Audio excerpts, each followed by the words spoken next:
Maple Leaf Gardens, em Toronto, no Canadá, Jimmy Swaggart apresenta sua vibrante mensagem, O que aconteceu da cruz ao trono. Glória a Deus. Aleluia. Aleluia. Aleluia, aleluia. Louvado o nome de Jesus. Obrigado, músicos, cantores. Os que trouxeram a Bíblia, abram, por favor, no livro de Atos, capítulo 1. No livro de Atos, capítulo 1, começando no versículo 2. Lucas escreveu estas palavras e diz: até o dia em que, depois de haver dado o mandamento por intermédio do Espírito Santo aos apóstolos que escolhera, foi elevado às alturas.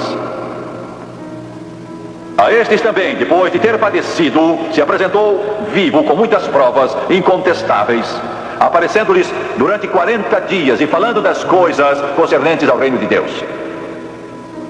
Encomendo com eles, determinou-lhes que não se ausentassem de Jerusalém, mas esperassem a promessa do Pai, a qual disse ele: de mim ouvistes, porque João batizou com água, mas vós sereis batizados com o Espírito Santo não muito depois destes dias. Eu quero falar sobre um tema muito palpitante: o que aconteceu da cruz até o trono. Da hora em que Jesus morreu até a hora, 40 dias depois, em que, depois da ressurreição, ele ascendeu do Monte das Oliveiras e voltou à glória. O que aconteceu nestes 40 dias e 40 noites? O que aconteceu da cruz até o trono? Esta é a mais emocionante história para a raça humana que lábios humanos já contaram ou que o coração humano jamais sentiu. O que aconteceu da cruz até o trono? Construímos uma igreja e uma escola bíblica há algum tempo na pequena cidade de Waterloo, bem perto da grande metrópole de Bruxelas, capital da Bélgica. Bruxelas e Waterloo estão interligadas como se fossem uma cidade. Há muitos anos travou-se uma batalha em Waterloo que veio a mudar o curso da história. Foi lá que Napoleão enfrentou Wellington, o mais poderoso general que a Grã-Bretanha já teve, e Napoleão, que alguém chamou o arcanjo da guerra. Era a chance de Napoleão dominar o mundo. Se ele derrotasse Wellington em Waterloo, o mapa do mundo teria sido bem diferente. O futuro da humanidade teria sido diferente. E ele chegou perto de conseguir. Eu estive lá há dias desse campo de batalha, onde quase 150 mil soldados morreram naquela terrível batalha de algumas horas. Wellington ocultou suas tropas ao longo de uma estrada, com aterros de um lado e do outro, e por uma outra razão, sabida só por Deus, Napoleão, ele não compreendeu bem o que estava lá. Quando lançou o ataque, as forças mais poderosas da face da terra, a excelente guarda napoleônica que dominou toda a Europa, ela encontrou um muro e foi rechaçada. Napoleão não cedeu nada.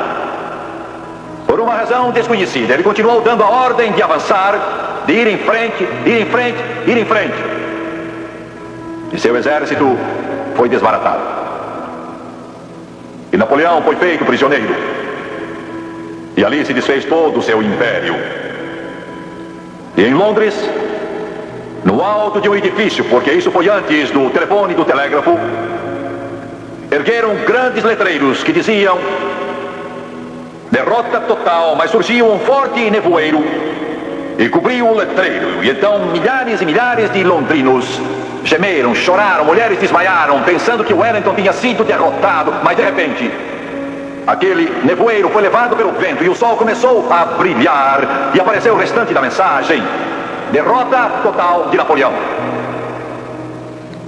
Há 2000 anos atrás, Satanás resolveu conquistar e dominar este mundo, e a terra estava em jogo, e todos os seus habitantes, todas as crianças que viessem a nascer, tão úteis, tão importantes, tão valiosas, que Jesus disse: uma alma vale mais que o mundo todo. magno conflito. Morte contra a vida. Pecado contra a salvação. Inferno contra céu. Trevas contra a luz. Se desenrola em um monte. Pois Deus, na pessoa do seu Filho Jesus Cristo, ofereceria a sua vida. O Filho de Deus encarnado. Deus manifesto em carne. Emmanuel, Deus conosco. Pois Jesus é Deus.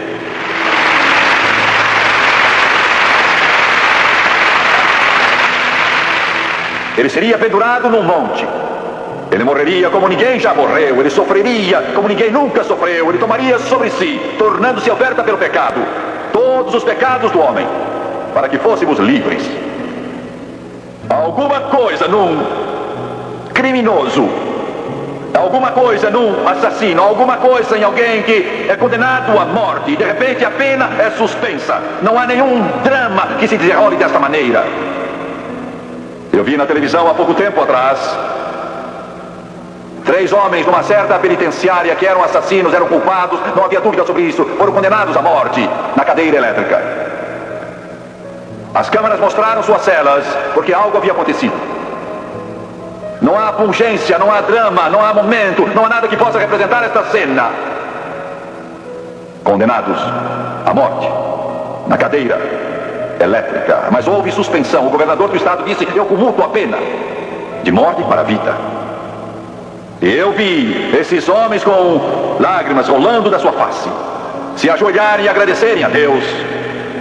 Eu nunca os tinha visto em minha vida, não sabia quem eram, mas eu chorei com eles, alegrei-me com eles, chorei com eles.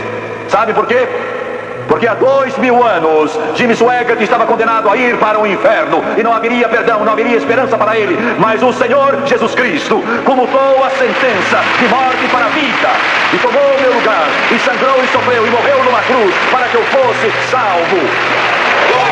Foi o meu maior momento. Os jornalistas podem zombar, Hollywood pode tentar representar isso, mas não podem nem chegar perto daquilo que se deu naquele dia.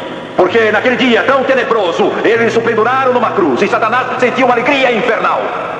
O inferno deve ter zombado, as trevas devem ter triunfado e a morte deve ter rido. Deus ia morrer. Mas espere só, diabo, o domingo vem aí. Glória, aleluia, aleluia.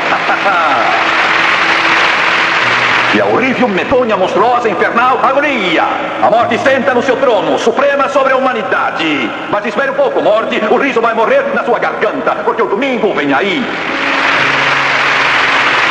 Eu estou aqui para dizer que apesar do mundo hoje, eu estou aqui para dizer que a dor e sofrimento hoje, eu segurei muitas criancinhas em meus braços e vi os olhos deles embaciados de fome.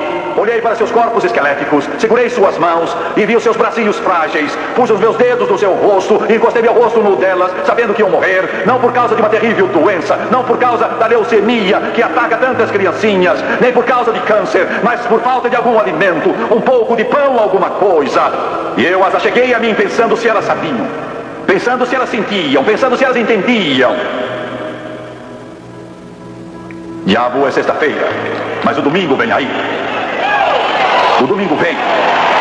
A dor, a doença, o sofrimento, o crime, a guerra, o ódio estão no mundo hoje, mas o domingo vem. Estou aqui para dizer que o mundo não vai explodir numa agonia de poeira termonuclear, não vai morrer pelas mãos de um maluco qualquer, mas estou aqui para lhes dizer que Jesus vai voltar. O Rei dos Reis e Senhor dos Senhores vai voltar. Ele terá a última palavra, terá a palavra final, cantará o último hino, ele dirá a palavra final. Jesus Cristo, o Senhor da glória, o Rei do céu já triunfou e ele vai voltar outra vez.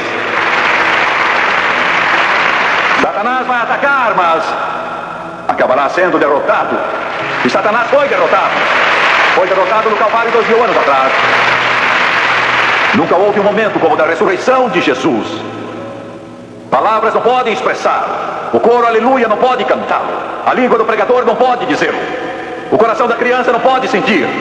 Em toda aquela glória da ressurreição, quando o sol surge esplêndido, o Filho de Deus saiu daquele túmulo e os anjos disseram: não está aqui. Mas se vocês estão procurando os ossos naquela cripta, se estão procurando nos mausoléus, se estão buscando entre os mortos, não está aqui. Se o estão buscando entre os mortos, entre aqueles que já partiram para o além, não está aqui. Mas se vocês estão procurando nessa sepultura, a sepultura em Jerusalém, não está aqui, já ressuscitou.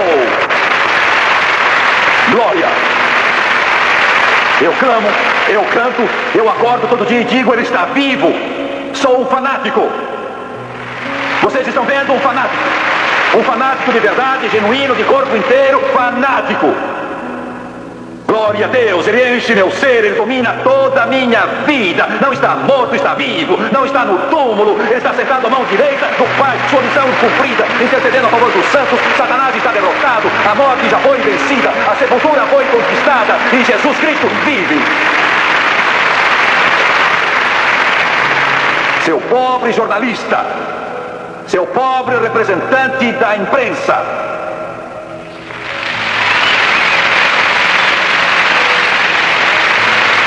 você escreve a respeito de um grande jogo qualquer de futebol. E você diz, mas que página brilhante.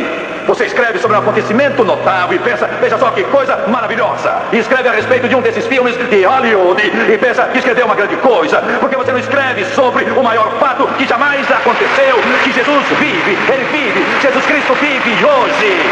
Louvado seja Deus. Está vivo, está vivo, está vivo, está vivo.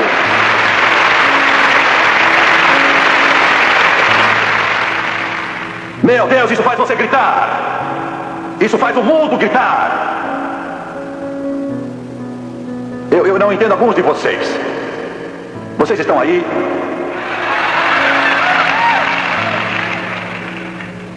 Eu tenho pena de vocês. Por isso que ele disse que a trombeta vai soar 2 vezes quando ele vier. Vai tocar a 2ª vez para acordar alguns de vocês.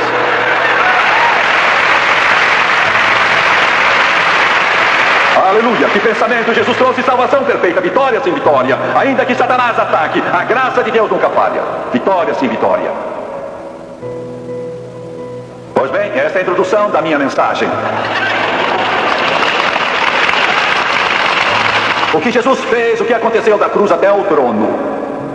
O que aconteceu da cruz até o trono. 40 dias e 40 noites, ele andou na terra. Foi visto. A primeira coisa que nos deu foi salvação. Naquele dia memorável, registrado em São João, capítulo 1, quando João Batista estava batizando no Rio Jordão, esta foi outra cena vinda lá da eternidade. Eu posso ver João Batista batizando em nome de Deus os que vinham para servir a Deus, arrependidos. Deve ter sido uma multidão esse dia. E de repente, uma coisa elétrica corre e enche o ar. Pode-se sentir. O Batista deve ter parado um pouco de batizar. E de repente ele vê Jesus. Que momento deve ter sido? Ele tinha estado nesse deserto desde que era criança, orando e esperando por esse momento. Foi eletrizante, foi estupendo, foi cativante, foi cintilante, foi tão grandioso que nem se consegue descrever. E ele disse, eis. E quando ele disse, eis, todo mundo virou e olhou. O Cordeiro de Deus, que tira o pecado do mundo. Você entende o que João está dizendo? Você entende mesmo o que João está dizendo? Entende o que João disse naquele dia? Eu sendo gentio, você sendo gentio, nós não entendemos como deveríamos entender. Mas João era judeu e sendo judeu, ele sabia o que estava falando. Quando disse, eis o Cordeiro de Deus que tira o pecado do mundo.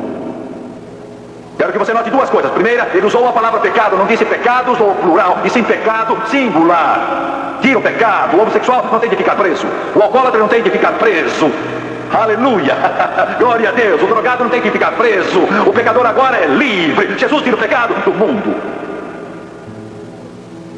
Porque por 1600 anos, desde a lei de Moisés, tinham sacrificado milhares e milhares e milhares de cordeirinhos.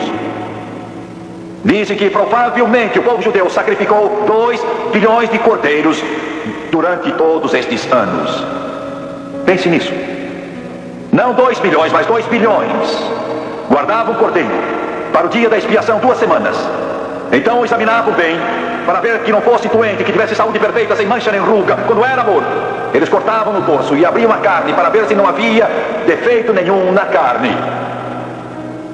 Porque ele era o tipo do cordeiro vindouro, tinha que ser perfeito. E eles então ofereciam dia após dia, dia após dia, após dia. Mas Paulo testificou na carta aos Hebreus, no capítulo 10, versículo 4, que que o sangue de touros e bodes não podia tirar o pecado. Tudo que fazia era cobrir, só cobria o pecado. Os pecados do povo eram só cobertos e afastados, mas continuavam lá, cobertos, só afastados. Os pecados estavam lá, cada vez mais e mais numerosos. Um monte que parecia atingir a eternidade, sempre mais alto. Os meus e os seus pecados, os pecados de todos que já viveram. Todos esses touros, bodes e cabras e pombras eram centenas de bilhões que não podiam tirar o pecado, só podiam afastá-lo. Quando João disse: eis o Cordeiro de Deus que tira o pecado do mundo, ele sabia o que estava dizendo.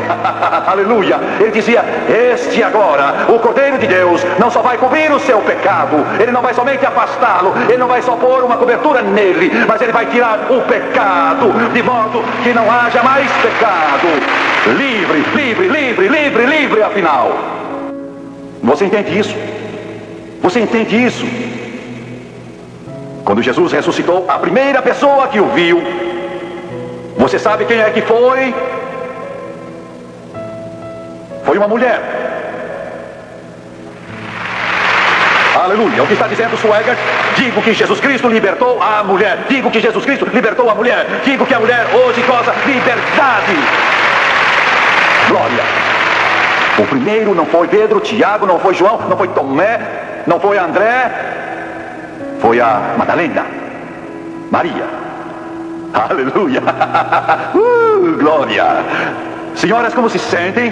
Senhoras, não foi uma honra? Ele saiu fora do túmulo. Poderia ter tido um séquito da hóstia angelical para servi-lo. Poderia ter os apóstolos em fila. Mas teve ali a mulher de quem tinha expulso 7 demônios para saudá-lo primeiro. E com isso diz: seja quem você for, ele pode mudá-lo. Seja você quem for, ele pode libertá-lo. Seja quem for, ele pode salvá-lo. Você está assistindo pela manhã, está assistindo à noite, você está assistindo homossexual e a sua consciência está roendo. E você morre aos poucos e já não aguenta mais. E você não sabe o que fazer. Eu sei de um que pode libertá-lo, que pode mudá-lo. Nesta hora, pelo poder de Deus, não uma reabilitação psicológica, mas um milagre, mudança instantânea pelo poder do Todo-Poderoso. Glória. Um senhor me escreveu há dias e disse: Jimmy Swaggart, aqui está o meu último dinheiro que costumo gastar com bebida. Estou mandando a você, para você pregar na televisão, e com a ajuda de Deus eu nunca mais vou beber nada. Eu já esbanjei 10 fortunas, estou arruinado, mas pedi que Jesus me viesse salvar. Você treme, sofre de delirium tremens, mas ele pode libertá-lo agora, agora mesmo, miraculosamente agora. E Maria Madalena pensou que fosse o jardineiro, mas ele a chamou pelo nome Maria. Você não acha isso nas diferentes traduções? Porque eu acho que os tradutores da Bíblia hesitaram um pouco em fazer essa tradução. Diz assim: Jesus disse a Maria: não me toques. Eu ainda não assendi ao Pai, mas o original, a língua em que foi escrito, é um pouco diferente. O que aconteceu foi que Maria agarrou suas pernas e não o quis largar.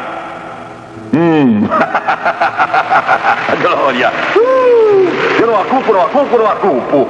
E então o original diz que ela segurou Jesus Cristo. Ela segurou Jesus Cristo. Ela segurou com força. Meu Senhor estava no túmulo, mas agora vive. Ele está aqui, eu não vou soltá-lo.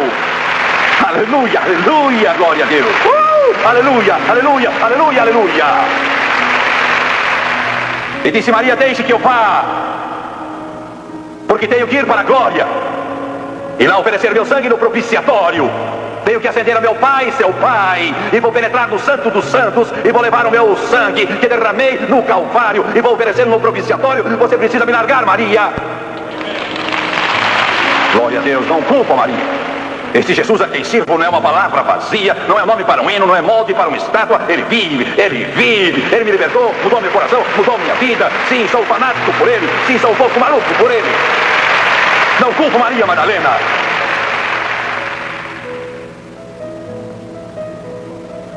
Ele disse: vou subir para meu Pai. E foi quando ele ofereceu o sangue no propiciatório. Quero falar sobre o propiciatório. Deus instruiu Moisés quanto ao propiciatório. Bezalel o construiu. Ele foi ungido por Deus para fazer o propiciatório. O propiciatório era em cima, era de fato uma tampa de ouro batido. Era uma peça só, posta sobre um cofre 2 metros de comprimento, 1 metro de largura, feito de ouro também. Nesse cofre estavam a vara de Arão que floresceu, o pote de maná e o decálogo, os 10 mandamentos. No propiciatório havia 2 querubins com as asas estendidas por sobre ele, tocando um ao outro, com a face voltada para o propiciatório, feito de ouro batido, toda uma peça de ouro só.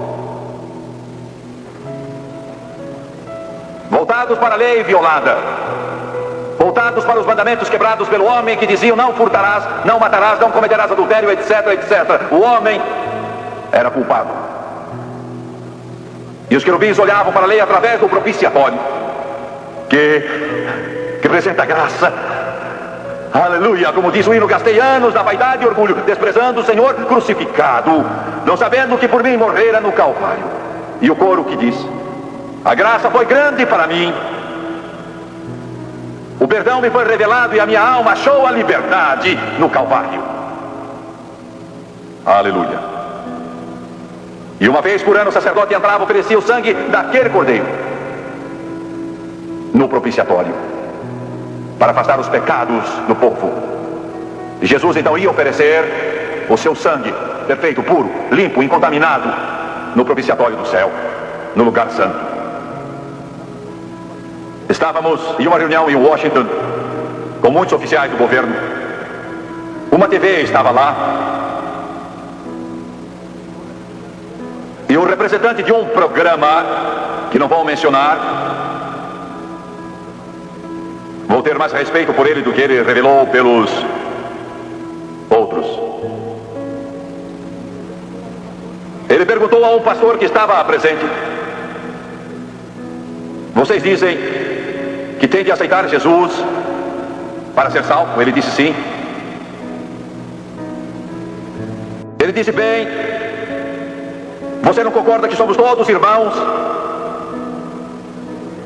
Os budistas foram a Deus, os mormons adoram a Deus, os hindus adoram a Deus, os judeus adoram a Deus, vocês cristãos adoram a Deus, todos somos irmãos, todos somos filhos de Deus. E aquele pobre jornalista teve de ouvir a resposta seguinte: não, senhor, não somos todos irmãos, não somos todos filhos de Deus, somos todos filhos de Adão. Somos todos filhos de Adão. Para ser filho de Deus, você tem que aceitar Jesus Cristo. É isso que intriga o mundo, é com isso que o mundo se irrita, é por isso que o mundo range os dentes. Eu vou para o céu, mas vou do meu modo. Vou ter minha religião, vou ter minha salvação. Jesus talvez fosse um bom homem, talvez, não sei, não creio que ele tenha sido filho de Deus. Eles dizem: não posso aceitar sua religião, pastor. Amigo, não é minha. Ela vem desse livro.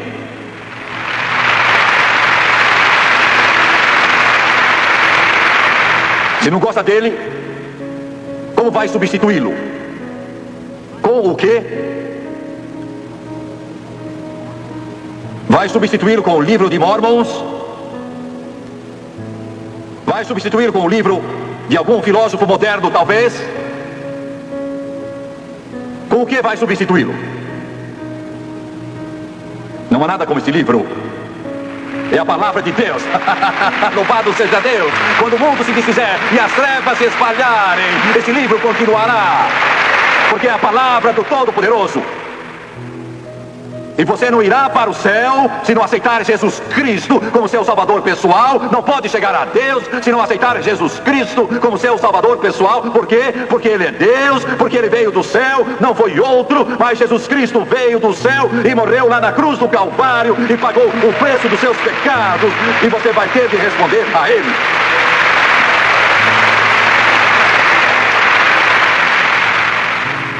Eu nasci como filho de Adão, mas me tornei filho de Deus.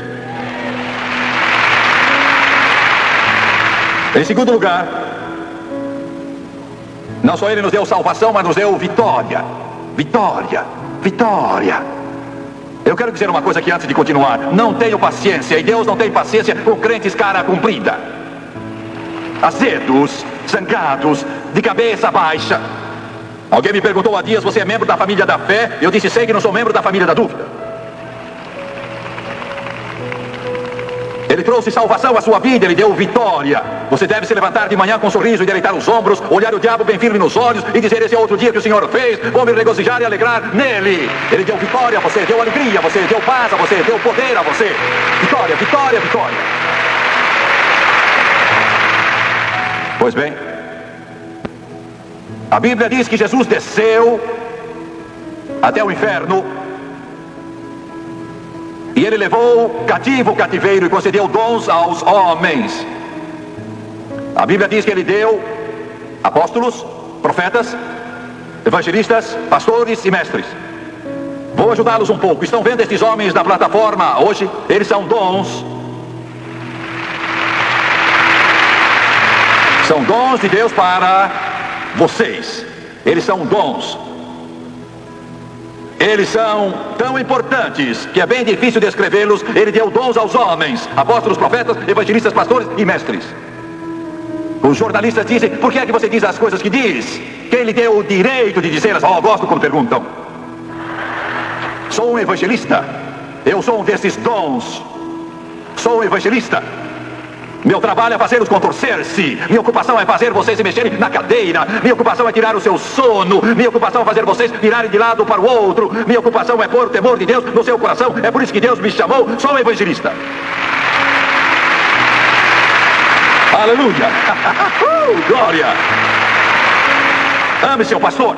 Ore por seu pastor. Peça que Deus abençoe seu pastor, porque está orando por um dom. É o que a Bíblia ensina. Ensina a orar pelo pastor. Agora, o homem caiu. Senhor evolucionista. Mas não caiu de uma árvore.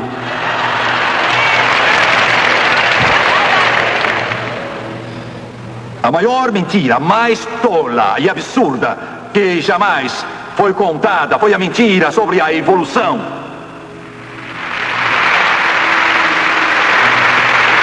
Que há 10 bilhões de anos você surgiu de um tipo de vida primitiva. E você ficou nadando no oceano por 1 bilhão de anos e afinal chegou a uma praia. E então surgiram pintas em outro bilhão de anos na sua cabeça e elas foram se desenvolvendo até se tornarem orelhas. É isso que essa gente ensina.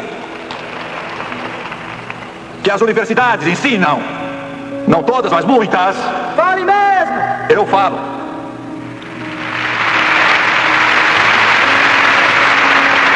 E outra pinta na frente, buscando a luz, e se tornou os olhos. E outra 5 milhões de anos mais tarde, que se desenvolveu em mais de 1 milhão de anos e acabou ficando finalmente uma perna. Oh, agora pode mover-se. E vejam o que mais. Desenvolveu uma cauda para pendurar na árvore. Coisa mais linda. Estão vendo? Não é mais fácil crer que no princípio Deus criou os céus e a terra? Não é mais fácil crer? Não é muito mais fácil só crer na Bíblia? No princípio Deus. Diretores de escolas e professores, vocês querem tirar Deus das escolas? Deus ainda vive. Querem tirar Deus dos conventos, mas Ele ainda vive.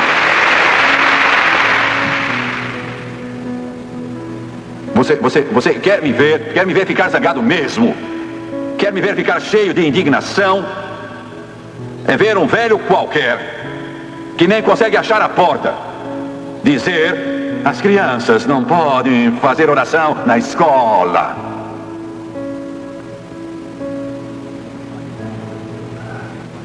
Aqui no Canadá eu não sei o que acontece, mas nos Estados Unidos demitiram um técnico porque curvou a cabeça e orou com o seu time antes que fosse jogar.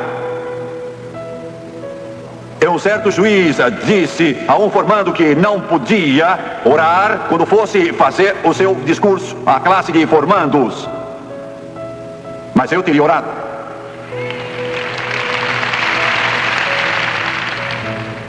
É isso de modo furtivo. Eu diria: ó Deus, dizem que eu não posso falar contigo.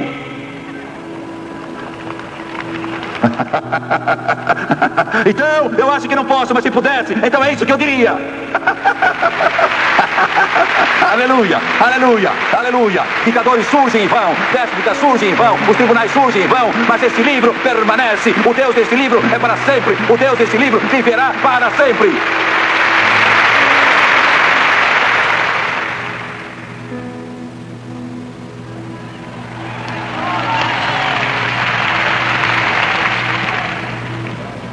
Alguns dos jornalistas dizem, será que aquilo é água? Sim, é água. E se você chegar perto, eu batizo nela também.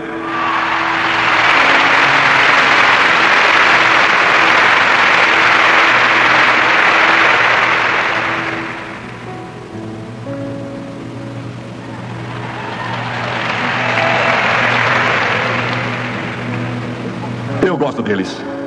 Eu gosto desses jornalistas de fato. São gente boa, gosto deles. Quando Adão caiu, ele perdeu esperança, amor, fé e segurança. Desespero substituiu esperança, medo substituiu amor, dúvida substituiu fé, preocupação substituiu segurança. O homem se envolveu na dúvida, desespero, medo, aflição.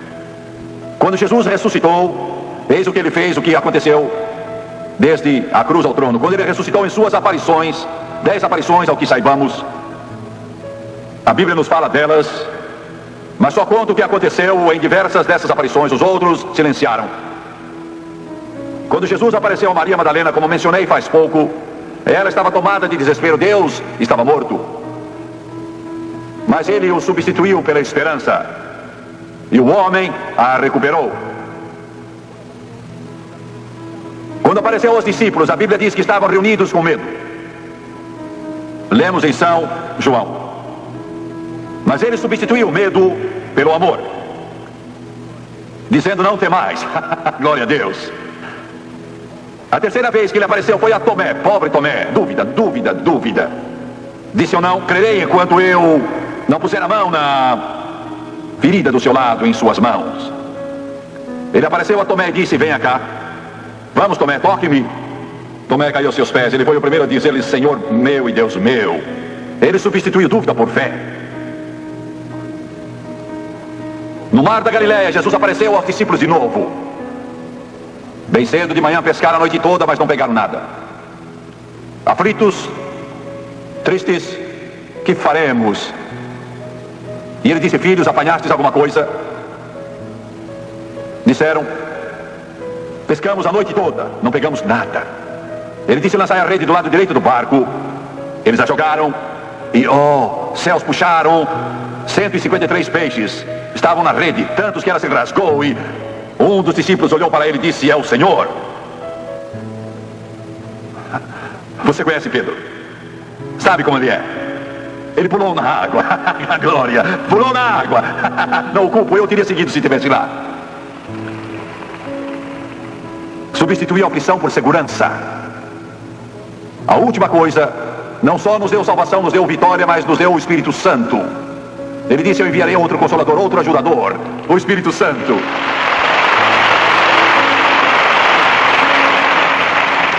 Igreja, o Espírito Santo é o segredo. Não o diploma de universidade, não o templo que custou milhões, não talento, habilidade, mas o Espírito Santo. O Espírito Santo. Quando eu era menino, de 8 anos, minha avó foi cheia do Espírito Santo. Fazia pouco tempo eu ia lá, mesmo que meu pai me proibisse e dissesse, não vá, se for apanha. Ele dizia, a religião pôs a sua avó maluca, perdeu a cabeça, está falando em outras línguas, está fora de si, está doida, está biruta mesmo, está com o parafuso frouxo, ela está completamente fora de si, não está certa.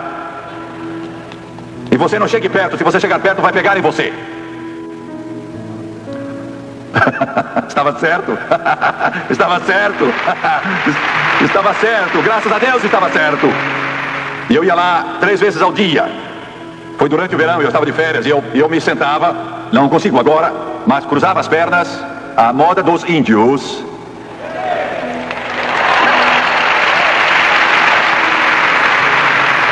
E então dizia, vovó, conte-me, tinha 8 anos, conte-me como foi cheio do Espírito Santo. Mas para aqueles que não o conhecem, isso não faz sentido algum. Vocês não iriam entender isso. E ela me contava, seu rosto brilhava, Então chegava num ponto em que o poder de Deus a tocava, e por essa razão eu ia 3 vezes ao dia, manhã, tarde e noite, porque eu queria sentir aquilo. Janete cantou, a gente se sente bem. Não vivo de emoções, vivo pela fé, mas eu era garoto de 8 anos e eu sentava lá, ela chegava ao ponto que me contava a mesma história 3 vezes ao dia. Como Jesus a encheu do Espírito Santo, ela chegava naquele ponto, e aí o poder a tocava, e ela estremecia, toda vez ela estremecia. Vocês acham isso fanatismo? Eu entendo isso. Você está tão seco que ranja ao andar, eu sei. Eu sei muito bem. O poder de Deus vinha sobre ela e vinha sobre mim. O meu cabelo arrepiava, o calafrio passava pelo meu corpo. Eu queria tanto ter a mesma coisa. Meu pai estava certo, ele disse, isso pega, e pegou em mim. Ele nos deu salvação, ele nos deu vitória, ele nos deu o Espírito Santo. Quando meu pai se converteu, eu nunca me esquecerei naquela noite. Eu tinha 5 anos, mas eu sabia que algo maravilhoso acontecera. Não há nada como isso, não há palavras para descrever. Ainda vejo na minha mente, está impresso indelevelmente no meu coração. Nessa noite, eu tinha 5 anos. Meu pai, 24. Algumas semanas antes, ele nunca tinha visto uma Bíblia. Nunca tinha entrado numa igreja. Encurtando a história, que prazer eu senti naquele dia em que me converti.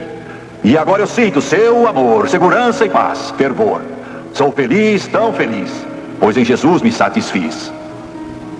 A primeira pessoa a falar com meu pai foi Jorge. Ele também tinha sentido profunda convicção, mas ele não quis fazer a decisão, ele lutou. Estava chorando, com lágrimas rolando. Ele amava meu pai, tinha idade para ser pai dele. Os dois eram sócios. Veio e abraçou meu pai. Ele disse, estou alegre. Chamavam Sani, sempre chamavam Sani. Sani, fico alegre, muito alegre. Meu pai queria vê-lo salvo, mas Jorge não se decidia. Pegou o vício de beber, perdeu um negócio após outro. Ele bebia tanto que o seu corpo ficou afetado, ele teve um derrame, andava arrastando a perna na rua, perdeu seus carros, perdeu sua casa, mudou de uma bela casa para uma outra, um barraco. Não quis dizer sim a Jesus. Acabou perturbado na mente. E ele podia ser visto andando em frente da nossa casa. Meu pai muitas vezes o apanhou, e muitas vezes meu pai testemunhou a ele, mas ele era rebelde e blasfemava. Lembro-me quando o filho dele morreu. Eu lembro dessa criança, cabelos encaracolados. Jorge o amava. Era a única coisa que lhe sobrara. Eu lembro daquela casa pequenina e me lembro do caixão, me lembro do menino naquele caixão com 4 anos e os seus cabelos bem pretos. Eu lembro de Jorge, eu era menino. Ele batia com os punhos do lado daquele caixão e meu pai, pondo o braço ao redor dele, Jorge chorava e dizia, se é assim que Deus age, eu não o quero. Deus, o que é que eu te fiz para tirares a única coisa do mundo que eu amava? Não tenho mais nada. Acabou-se. Tudo terminou e agora meu menino se foi. Eu te odeio. Eu te odeio. Eles desistiram. Não havia esperança. Eu pensei que ele morreu perdido. Quando o puseram num túmulo, a esposa praguejou e disse que bom que ele morreu. Eu pensei que ele morreu perdido. Mas há poucos dias, eu estava sentado à mesa com Lester Sunray e sua irmã Leona. E foram Leona Sunray e sua mãe, a mãe de Lester Sunray, que trouxeram o evangelho à nossa cidade há quase 50 anos, na Louisiana, na América. E essa senhora Leona Murphy Sunray, ela arrancou o mato com as mãos do lote vazio em que construíram a igreja onde minha família foi salva. E começamos a falar dos velhos tempos. Ela disse, sabe, Tim, na última viagem que eu fiz na sua casa, se eu me lembro bem, foi a última viagem. Ela disse, eu vi seu tio, meu tio era rico, multimilionário diversas vezes. Eu nasci na casa dele, 1935, 15 de março. Ela disse, eu o vi, parei, o cumprimentei, e meu tio Lee a amava. E ela estava perguntando sobre meu avô, meu pai, minha mãe. Sobre o pai e mãe de Jerry Lee Lewis, sobre o pai e mãe de Mick Gilley. E ela perguntou sobre Jorge. Ele disse, olhe, Jorge está morrendo. Não vai durar muitas horas mais. E ela disse, Jimmy, eu fui depressa até lá. Entrei naquela casinha, ele estava ali deitado. E ela ajoelhou junto a ele e disse, Jorge, você me conhece? Eu sou Leona Sanrai. Ele olhou, um olhar parado. E afinal sacudiu a cabeça assim. Ela disse, chegou a hora. As cortinas estão